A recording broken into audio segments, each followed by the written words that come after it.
Hello?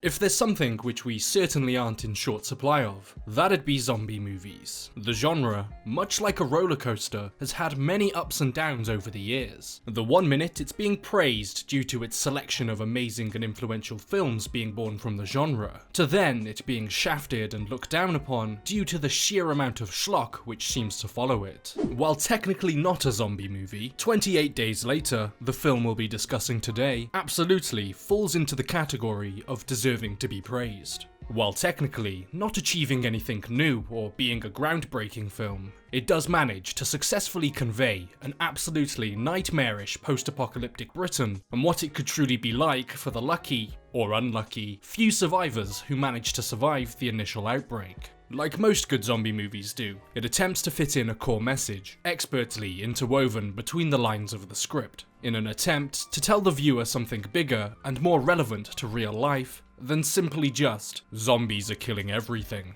But before we get on with the video, I'd like to thank today's sponsor, Ridge Wallet, for helping to financially support the channel. Ridge Wallets come in a beautiful, sleek, minimalistic design with 30 different colours and styles, including carbon fibre and burnt titanium. Its minimalistic yet stylish design has space for up to 12 cards, as well as a place to store your cash. In the time that I've been using my Ridge wallet, I've come to realise that it's something that I didn't know I needed. It's smaller than any wallet I've previously owned, but it is by far the most useful and streamlined I've ever owned. Father's Day is coming up, and the Ridge makes for a great gift. You can use the Father's Day guide on the site and find the best gear for your dad. So do the dads out there a favour and get away with that clunky old thing that they've been holding around for decades. So if you're interested in Ridge, head over to ridge.com/bigwill and use code BIGWILL for 10% off your order.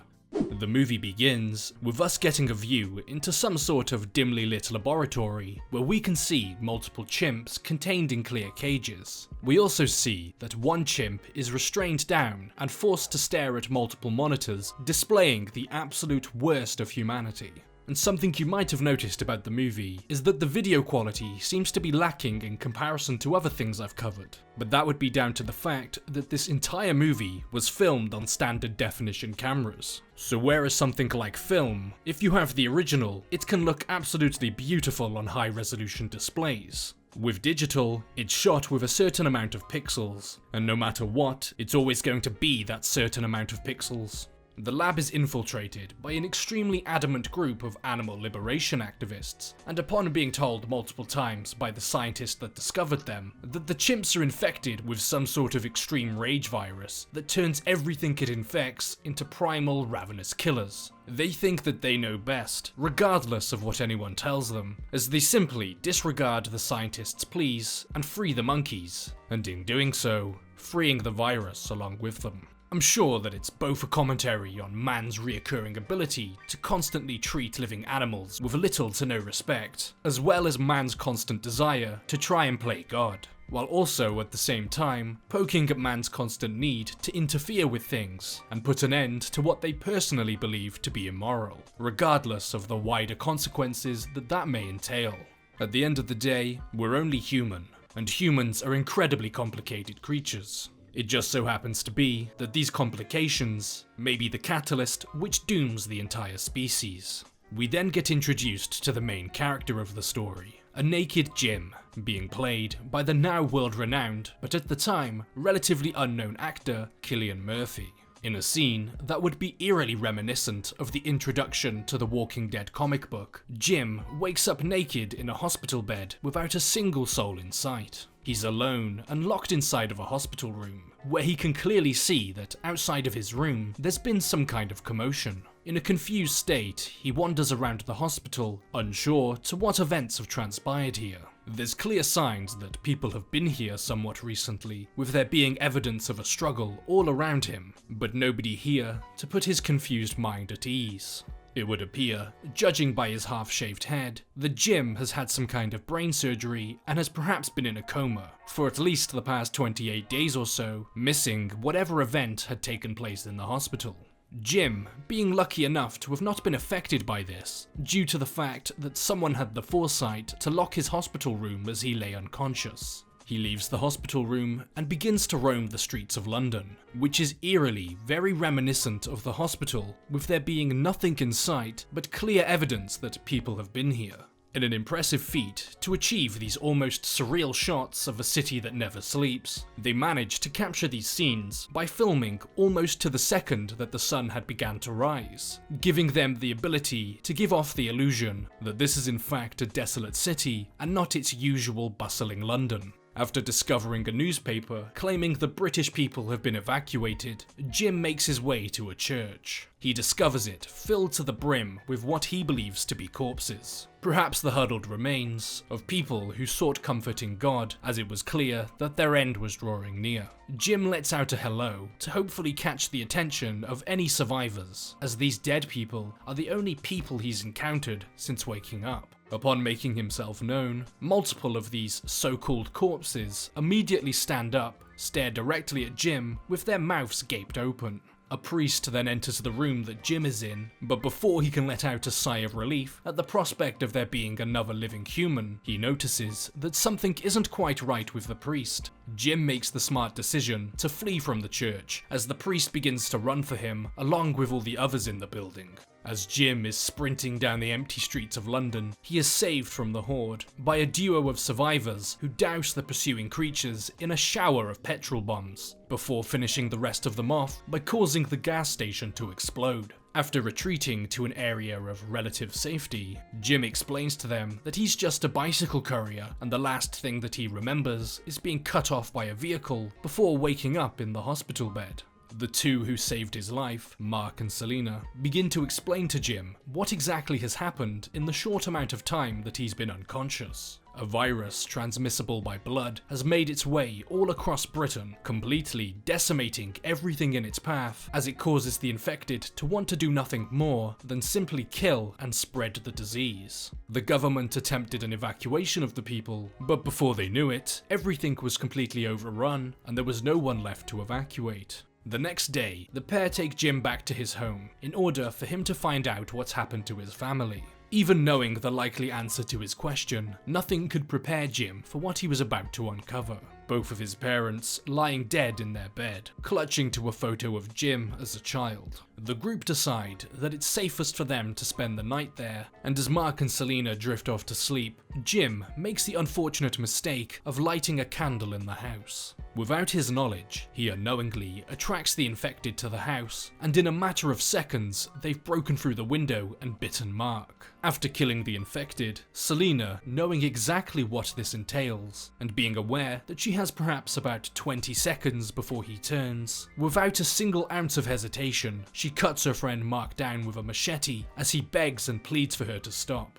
This event fully solidifying the seriousness of things to Jim. He now understands that he must be extremely careful in absolutely everything he does. Otherwise, it'll most likely result in the death of others, or even him. As Jim and Selena are making their way through the city, they notice a tower block off in the distance with some flashing lights. With the prospect of there being other survivors, they attempt to go and investigate, but as they're making their way up the tower, the infected begin pouring in below them, giving them no choice but to go up. As they're frantically sprinting up the stairs in hopes of clutching onto their lives, they encounter a large man, decked out in riot gear, holding a baton and a shield. He hurries them past him before dealing with the oncoming infected head on. After eliminating the threat, the man lets them into his house and introduces himself and his daughter, Frank and Hannah. After spending the night with the family, and Jim getting the opportunity to cut his hair and painfully shave his face without running water, the next day, Frank lets the pair listen to a repeated radio broadcast of a group of soldiers offering refuge from the countrywide outbreak, as well as an answer to the infection. With the group, up until this point in time, doing nothing more than simply surviving day by day, this broadcast gives them hope. It gives them a real goal to work towards, and the prospect of a better life at the end of it all. So the next day, they load up a cab with their supplies and head off in the direction stated in the message. Before they leave the city, they come across a fully stocked and untouched supermarket. Judging by how fast this outbreak spread across the country, wiping everyone out along its way, it would seem that there was very little time for any looting to occur. Before people were fully aware of the situation and the danger they were in, they were already being mauled by a group of infected and added to their ever-growing populace. This is a brief moment of hope for the group. They've all suffered extreme losses and have had to suffer in unfortunate conditions since all of this began. But now, they have the ability to stock their car with as much as it can hold. It's almost an indication to the group that they should keep on going. A diamond in the rough. A little nudge letting them know that they should carry on, and that there's still hope yet.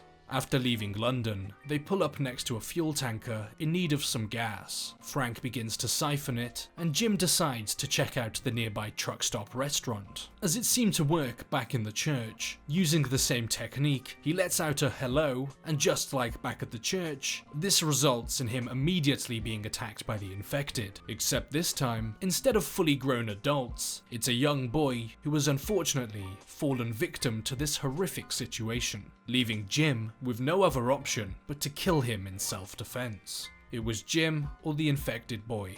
In a rather morbid way, it was lucky for Jim that it was nothing more than a young boy. Perhaps a fully grown man or woman with the strength of the infection coursing through its body. It would have simply been too much for Jim in an enclosed space, and that could have been the end of him. Eventually, they make it to their destination on the outskirts of Manchester, after discovering that the city has been completely engulfed in flames, with there being nobody left to stop it from spreading. They find the supposed meeting place for the army completely desolate, leaving Frank annoyed and starting to get a little frantic, resulting in him making the unfortunate decision to try and get a bird away from a corpse, which results in perhaps one of the most unlucky deaths in horror movie history. The blood falling from the hanging corpse and landing directly on top of his eyeball.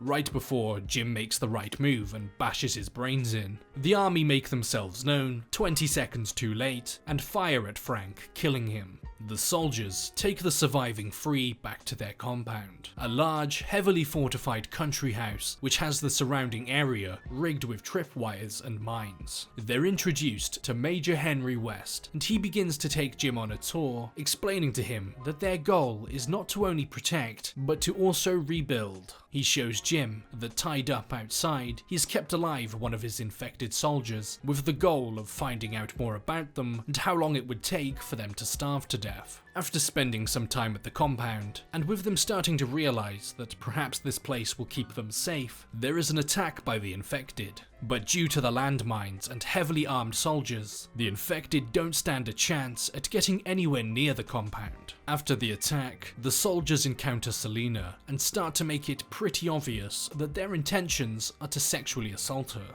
After Jim attempts to put a stop to this, resulting in him being attacked, the Major begins to explain to him that in order to keep his men in line, to give them a reason to stay alive and keep on fighting, he promised them that they can have women. Then it becomes clear that's what he meant by an answer to the infection. He aims to repopulate the planet, but by force. Upon hearing this, Jim runs to retrieve Selena and Hannah before they can be subjected to this. But as they're about to leave, Jim is knocked unconscious. A soldier with a conscience attempts to put a stop to this madness by trying to save the women, but all that this manages to accomplish is having him taken out to the woods to be executed alongside Jim, for their bodies to lay rotting in a pile of executed corpses.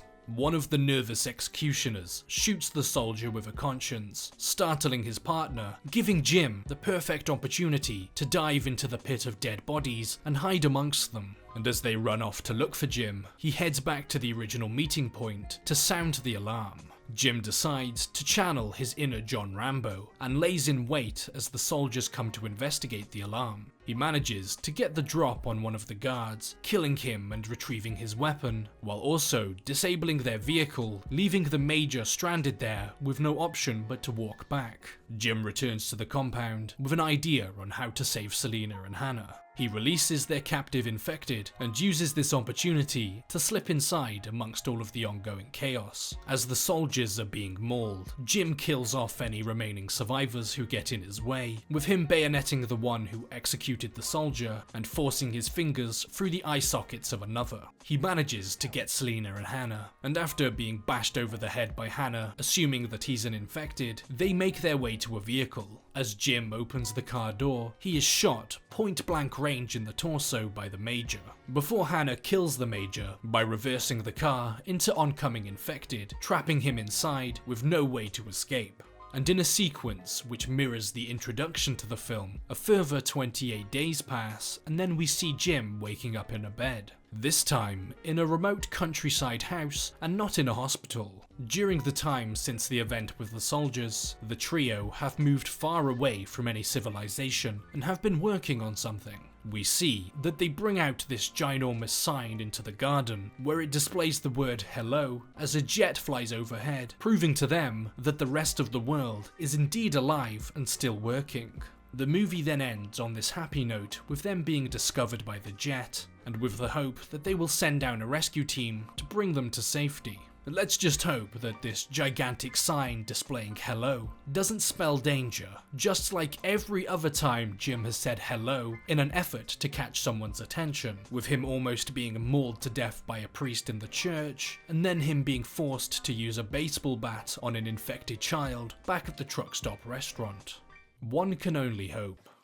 Before we wrap things up, I just wanted to say a big thank you to my patrons. Thank you to Dom, Bort, Hunters263, Caleb Barnaby, Rebecca Pitts, Nicholas, Benz, Jungle Dude, Jakey, Simon Windsor, Benji, Wuxers, Martin Brannan, and Natasha Twyman. YouTube isn't exactly the biggest fan of this type of content, meaning that most of my videos either get demonetized or very little monetization, so it's incredibly inspiring that there are people out there who are willing to financially support the channel. So thank you so much, guys. The channel also has a Discord server, so if you'd like to discuss this movie or other movies in general with like-minded people, there's a place where you guys can come together to do just that. And also, if you wanted to leave me a movie recommendation, that'd be the best place to go about doing it. So once again, thank you so much to my patrons, and thank you to everyone else for watching.